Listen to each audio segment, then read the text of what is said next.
Renan ingrato ao Olavo. Ingrato por quê? O que o Olavo deu pra ele? O MBL não deve porra nenhuma.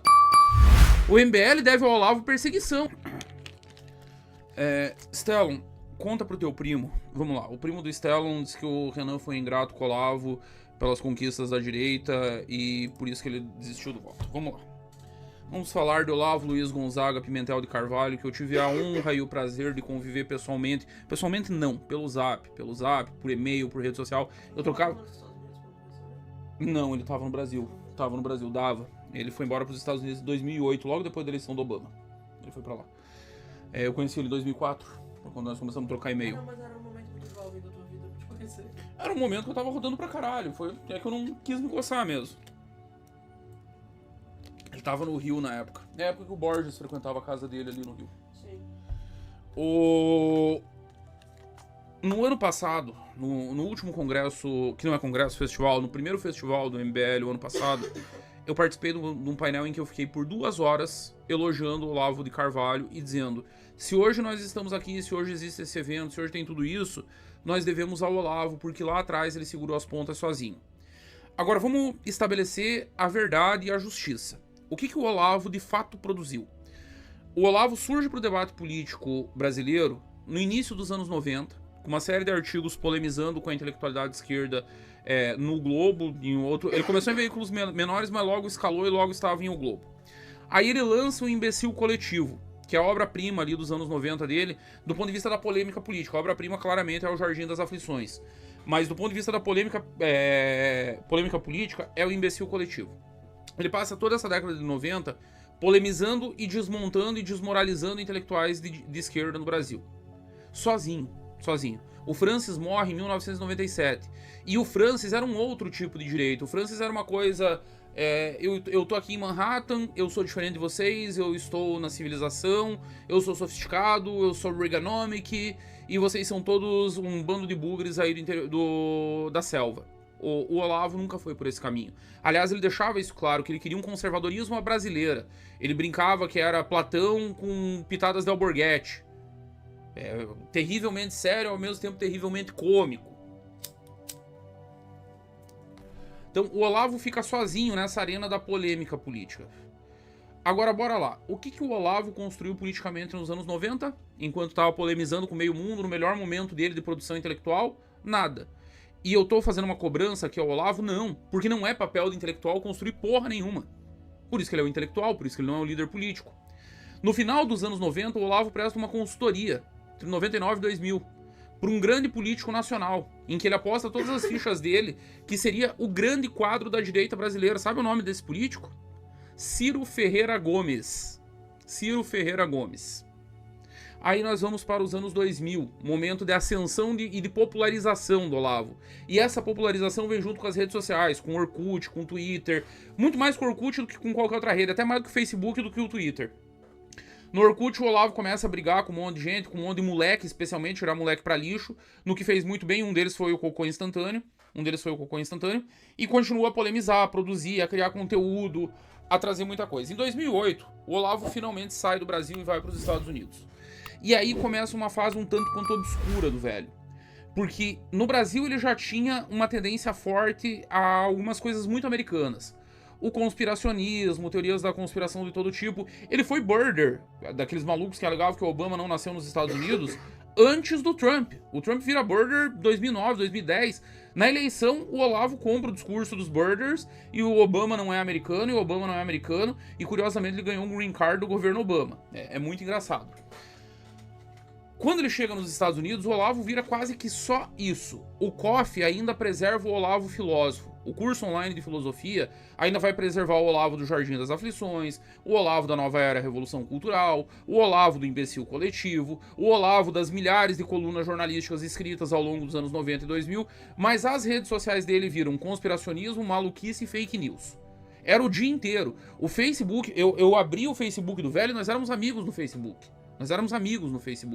Eu abri o Facebook do velho e me assustava. Parecia um velho debilóide, um velho demente, não um gênio que eu conheci. Estamos já nos anos 2010, e o que o velho construiu politicamente? Nada. 2010, veja, o velho surgiu para a arena pública do Brasil no início dos anos 90. O velho foi assessor da Odebrecht em 93, quando a Odebrecht estava debaixo de artilharia de uma CPI conduzida por José Dirceu no Congresso. Ele assessorou a Odebrecht. O velho teve a tribuna de O Globo para divulgar o trabalho dele, escreveu na Zero Hora, escreveu em outros grandes jornais. Se tornou popular ao longo dos anos 2000 no Brasil. Na TAM, em 2010, ele não tinha eleito ninguém. Ele não tinha bancada. Ele não tinha partido, não tinha nada. Nada. Eis que em 2011, um político carioca, nascido no interior de São Paulo, resolve denunciar um tal de kit gay. Um tal de Jair Messias Bolsonaro. E aí, quando o Bolsonaro denuncia o kit gay, começa um fenômeno em torno dele, que vai num crescendo, aí tem Super Pop, CQC, e o Carlos e o Eduardo se aproximam do velho e se tornam alunos do velho, e o velho vira o grande guru do bolsonarismo, aí passa 2014, e cara, mesmo nos anos 2010, antes de dar a eleição do Bolsonaro, o velho só tirou errado. Em 2014, ele passou a eleição inteira dizendo que o Aécio Neves era a esperança do Brasil, que nenhum outro político era tão brilhante quanto o Aécio Neves, que nada havia surgido no Brasil desde 1900 e bolinha, senão o Aécio Neves. Aí o Aécio reconheceu a vitória da Dilma, no dia seguinte o Olavo estava xingando ele de traidor, de esquerdista, de comunista, dizendo que o PSDB era do Foro de São Paulo. Conspiracionismo americano. Reddit, 4chan. No dia seguinte, no intervalo de 24 horas, até apurar as urnas, quando o Aécio claramente estava numa curva que poderia vencer a eleição, brilhante, maravilhoso, gênio, no dia seguinte não prestava. Aí vem o movimento do impeachment. Aí começa, Kim Kataguiri é gênio, Renan Santos maravilhoso, Pedro Deirô, nossa, esses jovens de São Paulo, que coisa maravilhosa. Aí quando ele entendeu que esses jovens não iam ajoelhar, que o Kim não ia fazer uma romaria para Richmond, que ele não ia lá beijar a mão do velho, que ninguém ia pedir permissão pra ele pra fazer o que tava fazendo, aí pronto, virou a chave, igualzinho com a Aécio. De gênio, Kim passou a ser um vagabundo vendido do PSDB. O MBL tinha um grande plano macabro pra entregar tudo pro PSDB, que era a velha esquerda, que é a estratégia das cenouras, das tesouras, das fronhas, sei lá de que demônio. De um dia pro outro. Bastou não beijar a mão. O Eduardo era contra o impeachment, seguindo o que o velho mandava. Não, porque impeachment é pra salvar o comunismo brasileiro, nós precisamos de ucranização. Deu super certo na Ucrânia, metade do país tá destruído, não existe mais. Um palhaço é presidente da república, metade do país invadida, a outra metade destruída. Maravilhoso, era isso que eles queriam pro Brasil. Deu ruim, perderam. Eles tentavam ir com faixas pras manifestações de intervenção militar, foram expulsos pela estratégia desenhada pelo MBL. Só que aí vem uma sequência de outras crises, Janot, Joesley grampeando o presidente da república dentro do gabinete do presidente da república, aquela merda toda, e virou um jogo de resta um, só sobrou o Bolsonaro. E aí o Bolsonaro ganha a presidência. Então, o que o Olavo construiu nesses 30 anos? Politicamente. Ah, mas ele falou que tinha que fazer um partido assim, e ninguém escutou ele. Pois é, ninguém escutou. O Bolsonaro, que ele defendeu até o último dia da vida dele, mesmo com críticas pesadas ali na reta final, o Bolsonaro filiou no PL do Valdemar, porra. O Valdemar que vendeu o PL pro Lula pra ser presidente.